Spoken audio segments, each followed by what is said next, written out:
ఈరోజు Murali date 28 November 2023. బాబా చెప్తున్నారు, మధురమైన పిల్లలారా, జ్ఞానము వెన్న వంటిది, భక్తి మజ్జిగ వంటిది. తండ్రి మీకు జ్ఞానము అనే వెన్నను ఇచ్చి విశ్వానికి యజమానులుగా తయారు చేస్తారు. అందుకే కృష్ణుని నోటిలో వెన్నను చూపిస్తారు. ఈరోజు మురళిలోని ప్రశ్న, నిశ్చయ బుద్ధి కలవారి గుర్తులు ఏవి? నిశ్చయం ఆధారంతో లభించే ప్రాప్తి ఏది? సమాధానము, నిశ్చయ బుద్ధి గల పిల్లలు దీపము పైన సమర్పణ అయ్యే సత్యమైనటువంటి దీపపు పురుగులుగా ఉంటారు. కేవలం దీపం చుట్టూ తిరిగి వెళ్ళే పురుగుల్లాగా ఉండరు. ఎవరైతే దీపం పైన బలిహారం అవుతారో వారే రాజా కుటుంబంలోకి వస్తారు. చుట్టూ తిరిగి వెళ్ళిపోయేవారు ప్రజల్లోకి వెళ్ళిపోతారు. భూమి బ్రద్దలైన ధర్మాన్ని మాత్రం వదలము. ఇది నిశ్చయ బుద్ధి పిల్లలు చేసే ప్రతిజ్ఞ. వారు సత్యమైన ప్రీతి బుద్ధి కలవారిగాయి దేహ సహితంగా దేహ సర్వధర్మాలను మరిచి తండ్రి స్మృతిలో ఉంటారు. పాట, ఆకాశ సింహాసనాన్ని వదిలిరా. ఓం శాంతి. భగవాను వాచ, నిరాకార పరంపితనే భగవంతుడు అని అంటారు. భగవాను వాచ అని ఎవరన్నారు? ఆ నిరాకార పరంపిత పరమాత్మ అన్నారు. నిరాకార తండ్రి కూర్చుని నిరాకారి ఆత్మలకు అర్థం చేయిస్తారు. నిరాకార ఆత్మ ఈ శరీరంలోని కర్మేంద్రియాల ద్వారా వింటుంది. ఆత్మను పురుషుడని కానీ స్త్రీ అని కానీ అనరు. దానిని ఆత్మ అని అంటారు. నేను ఒక శరీరాన్ని వదిలి మరొకటి తీసుకుంటాను అని ఆత్మే స్వయంగా ఈ కర్మేంద్రియాల ద్వారా చెప్తుంది. మానవ మాతృలందరూ సోదరులే. అందరూ నిరాకార పరమాత్మ సంతానముగా ఉన్నప్పుడు అందరూ పరస్పరం సోదరులే కదా. ప్రజాపిత బ్రహ్మకు సంతానముగా అయినప్పుడు సోదరీ సోదరులుగా అవుతారు. ఈ విషయాన్ని అందరికీ అర్థం చేయిస్తూ ఉండండి. భగవంతుడే రక్షకుడు. భక్తులకు భక్తి ఫలమును ఇచ్చువారు వారే. తండ్రి అర్థం చేయిస్తున్నారు, సర్వుల సద్గతి దాత నేనొక్కరిని మాత్రమే. సర్వులకు శిక్షకుడునై శ్రీమతాన్ని ఇస్తాను. అంతేకాదు సర్వులకు సద్గురువును కూడా నేనే. వారికి ఏ తండ్రి కానీ టీచరు కానీ గురువు కానీ ఎవ్వరూ లేరు. ప్రాచీన భారతదేశ రాజయోగమును నేర్పించేది కూడా తండ్రియే, కానీ కృష్ణుడు కాదు. కృష్ణుణ్ణి తండ్రి అని అనజాలరు. అతనిని దైవీ గుణాలు గల స్వర్గ రాకుమారుడు అని అంటారు. పతిత పావనుడు, సద్గతి దాత అని ఒక్కరినే అంటారు. ఇప్పుడైతే అందరూ పాపాత్ములుగా, భ్రష్టాచారులుగా, దుఃఖితులుగా ఉన్నారు. భారతదేశమే సత్యయుగంలో దైవీ శ్రేష్టాచారిగా ఉండేది. మళ్ళీ అదే భ్రష్టాచారి అసురీ రాజ్యముగా అయిపోతుంది. అందరూ, ఓ పతిత పావన రండి, మీరు వచ్చి రామరాజ్యాన్ని స్థాపన చెయ్యండి అని పిలుస్తారు. కనుక ఇప్పుడు ఇది రావణ రాజ్యము. రావణుణ్ణి కాలుస్తారు కూడా. కానీ రావణుని గురించి ఏ విద్వాంసులకు, పండితులకు, ఆచార్యులకు తెలియదు. సత్యయుగము నుండి త్రేతాయుగం వరకు రామరాజ్యము, ద్వాపరయుగం నుండి కలియుగం వరకు రావణ రాజ్యము.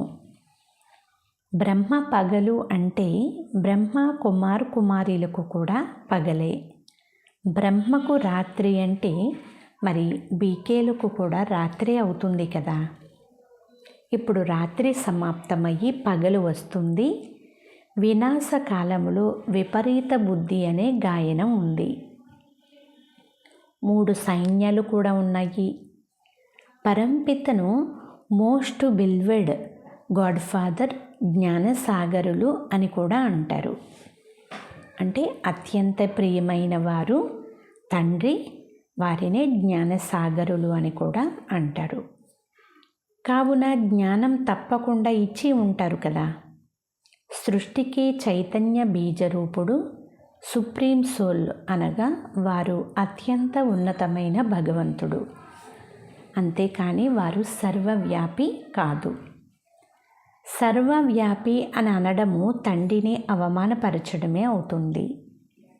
తండ్రికి అపకీర్తి తీసుకురావడం అవుతుంది. తండ్రి చెప్తున్నారు, ఇలా నిందిస్తూ నిందిస్తూ ధర్మగ్లాని అయిపోయింది.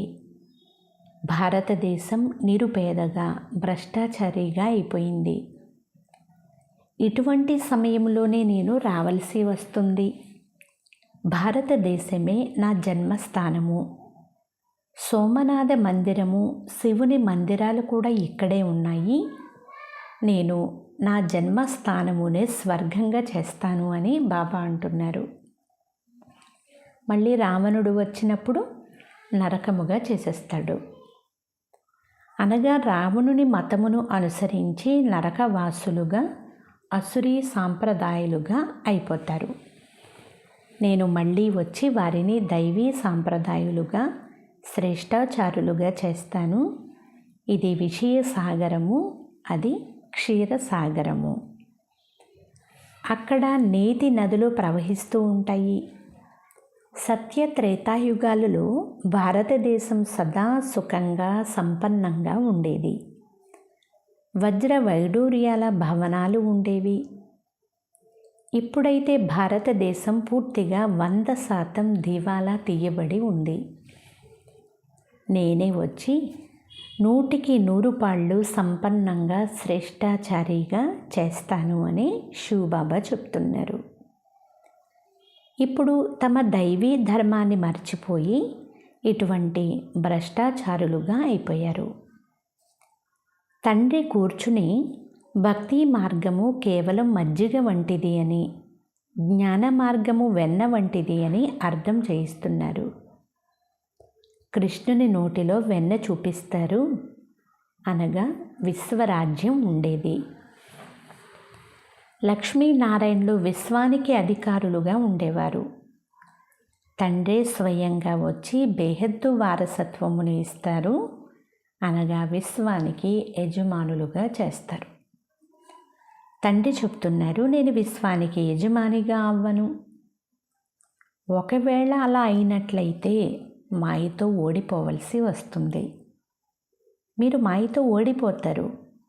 మళ్ళీ విజయం కూడా మీరే పొందాలి అని బాబా అంటున్నారు. మీరిప్పుడు పంచ వికారాలలో చిక్కుకొని పోయారు. ఇప్పుడు నేను మిమ్మల్ని మందిరానికి యోగ్యులుగా తయారు చేస్తాను. సత్యయుగం చాలా పెద్ద మందిరం. దానినే శివాలయము అని అంటారు. శివుని ద్వారా స్థాపించబడింది. కలియుగాన్ని వేశ్యాలయము అని అంటారు. ఇందులో అందరూ వికారులుగానే ఉన్నారు.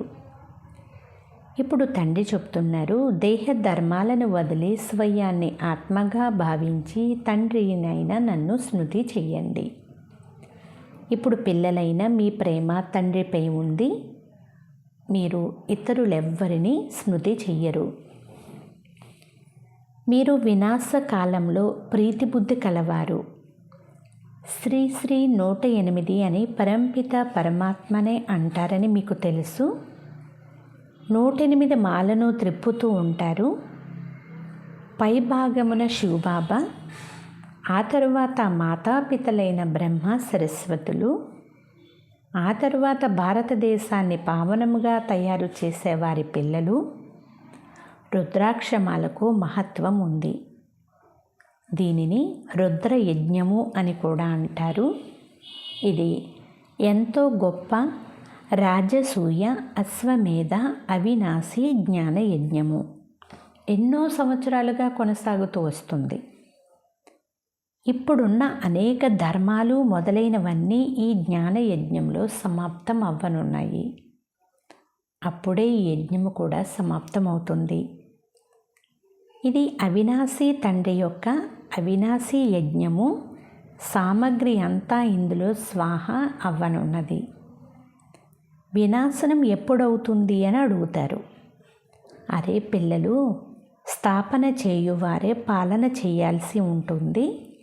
ఇతడు అంటే బ్రహ్మబాబా శివబాబాకు రథము. శివబాబా ఇందులో రధికునుగా ఉన్నారు. అంతేకాని ఏ గుర్రపు బండి మొదలైన వాటిలో కాదు. అదంతా భక్తి మార్గంలో కూర్చుని తయారు చేశారు. బాబా చెప్తున్నారు, నేను ఈ ప్రకృతిని అంటే దేహమును ఆధారముగా తీసుకుంటాను. తండ్రి అర్థం చేయిస్తున్నారు, మొదట అవ్యభిచారి భక్తి ఉండేది. ఆ తర్వాత కలియుగాంతంలో పూర్తిగా వ్యభిచారి భక్తిగా అయిపోయింది. తండ్రి మళ్ళీ వచ్చి భారతదేశానికి వెన్నను ఇస్తారు. మీరు విశ్వానికి అధిపతులుగా అయ్యేందుకు చదువుతున్నారు. తండ్రి వచ్చి వెన్న తినిపిస్తారు. రావణ రాజ్యంలో మజ్జిగగా అవ్వడం ప్రారంభమవుతుంది. ఇవన్నీ అర్థం చేసుకునే విషయాలు. కొత్త పిల్లలైతే ఈ విషయాలను అర్థమే చేసుకోలేరు. పరంపిత పరమాత్మనే జ్ఞాన సాగరులు అని అంటారు. ఈ భక్తి మార్గం ద్వారా నేనెవ్వరికీ లభించను అని తండ్రి చెప్తున్నారు.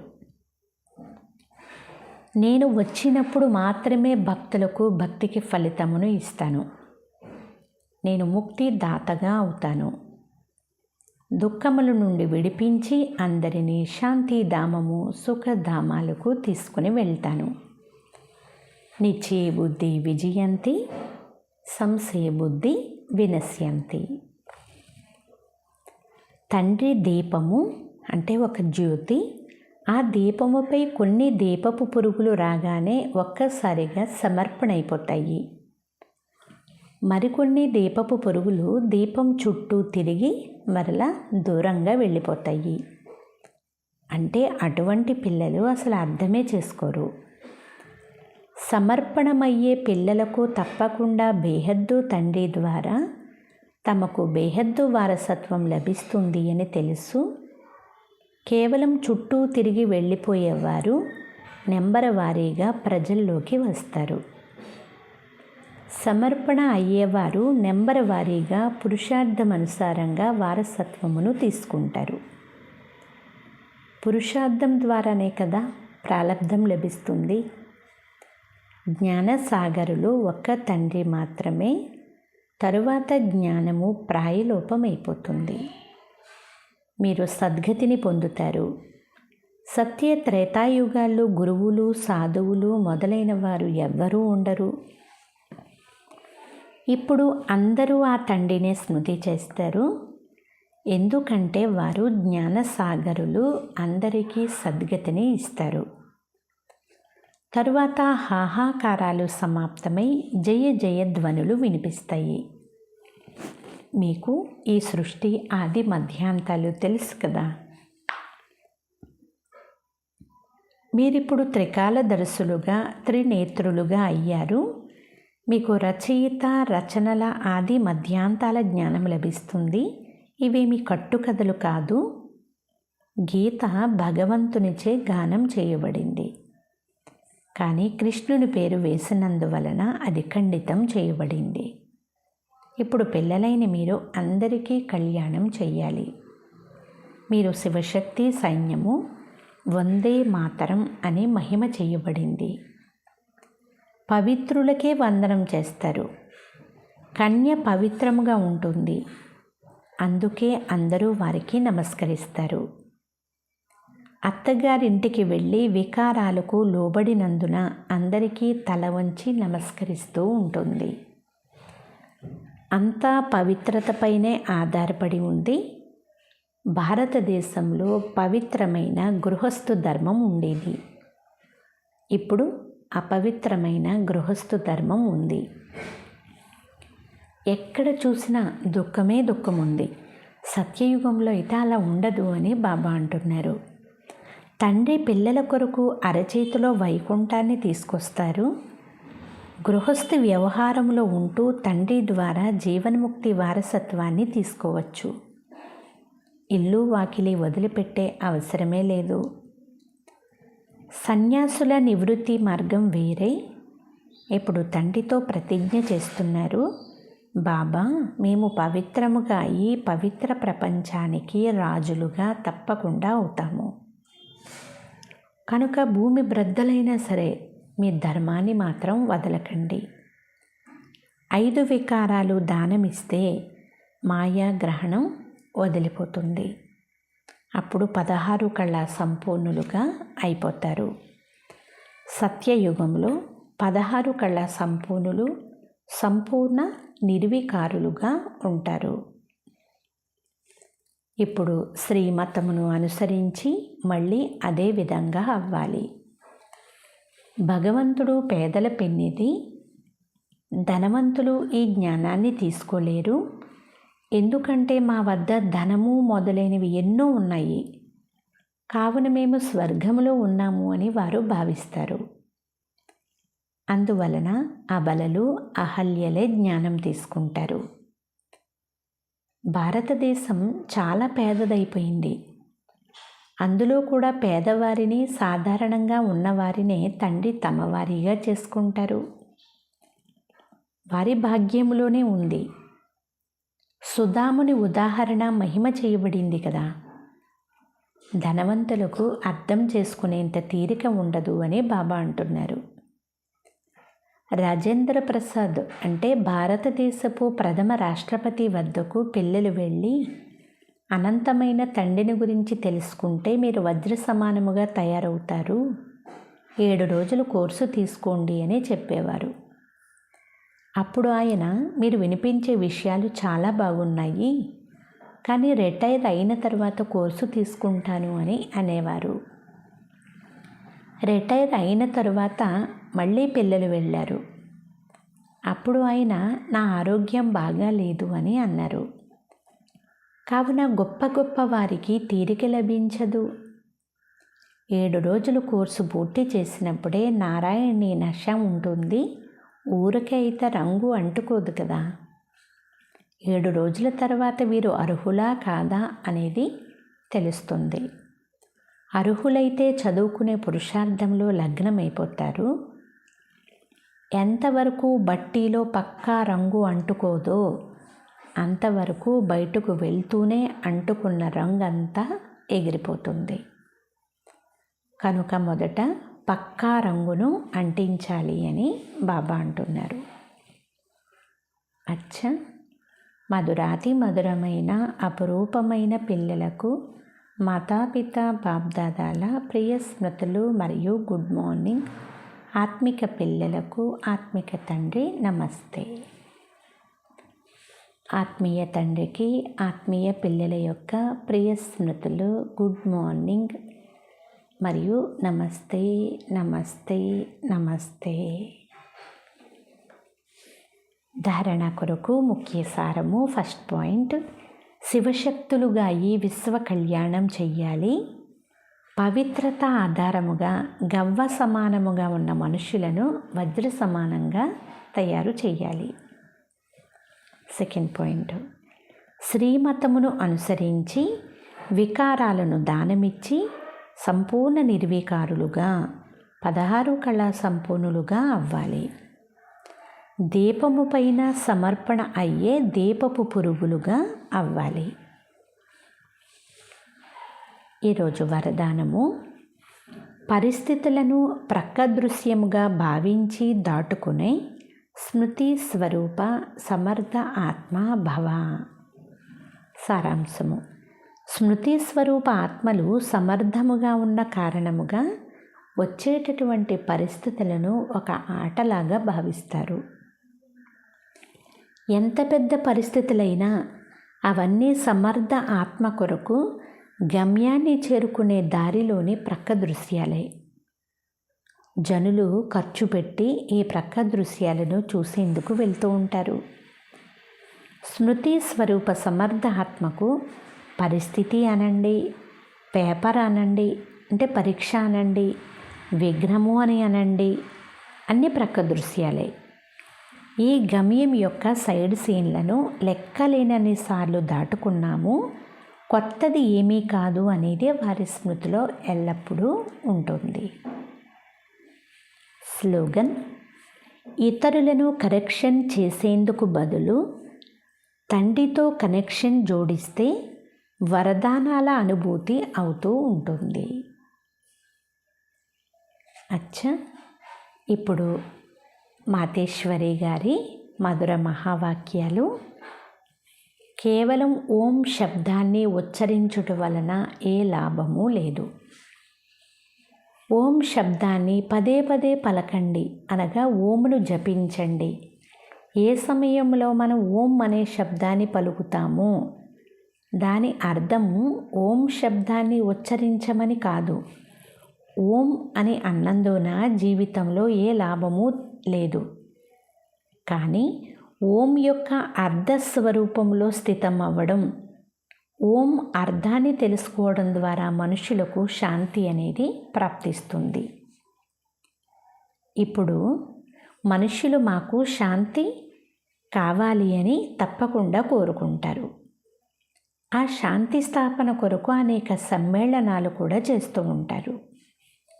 కానీ ఫలితం ఎలా ఉంది అంటే ఇవన్నీ ఇంకా అశాంతి, దుఃఖానికి కారణమవుతూ ఉన్నట్లు కనిపిస్తుంది. ముఖ్యమైన కారణం ఏమిటి అంటే ఎంతవరకు మనుష్యాత్మలు 5 వికారాలను నష్టపరచలేదో అంతవరకు ప్రపంచంలో శాంతి అనేది ఏర్పడజాలదు. కనుక మొదట ప్రతి మనిషి తన 5 వికారాలను వశపరుచుకోవాలి. మరియు ఆత్మ తన సంబంధాన్ని పరమాత్మతో జోడించాలి. అప్పుడే కదా శాంతి స్థాపన జరుగుతుంది. కనుక మనుషులు తమను తాము మేము మాలోని పంచవికారాలను పోగొట్టుకున్నామా, వాటిని జయించేందుకు ప్రయత్నించామా అనేది ప్రశ్నించుకోవాలి. ఒకవేళ ఎవరైనా మేము 5 వికారాలను ఎలా వశపరుచుకోవాలి అని అడిగితే వారికి ఈ పద్ధతి తెలపబడుతుంది. మొదట జ్ఞానయోగాల సాంబ్రాణి పొగ వేసుకోవాలి. తరువాత పరంపిత పరమాత్మ మహావాక్యము నాతో బుద్ధి యోగాన్ని జోడించి నా నుండి శక్తిని తీసుకోండి. సర్వశక్తివంతుడినైనా నన్ను స్మృతి చేస్తూ ఉంటే వికారాలు దూరంగా అయిపోతూ ఉంటాయి. ఇప్పుడు ఎంతో సాధన చెయ్యాలి. స్వయం పరమాత్మ వచ్చి మనకు నేర్పిస్తున్నారు. అచ్చా, ఓం శాంతి.